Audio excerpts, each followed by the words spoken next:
Hello সবাইকে, কেমন আছো তোমরা? গতকাল রাতে আমার এক অফিস কলিগের বাসায় ডিনারের আয়োজন ছিল, তাই অফিস থেকে 5টা বাজে বেরিয়ে বাসায় চলে এলাম।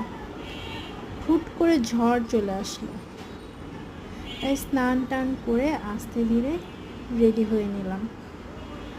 একটু করে ভিডিওটাও করার সুযোগ পেলাম বৃষ্টির কারণে। সানস্ক্রিন, ময়শ্চারাইজার আর একটু ফেস পাউডার, ব্লাশার দিয়ে টাচ আপ দিলাম। বৃষ্টি কমলে একেবারে আমরা বেরিয়ে পড়লাম তাদের বাসার উদ্দেশ্যে। থ্যাংক ইউ সবাইকে। ভিডিওটা কেমন হয়েছে জানাবেন।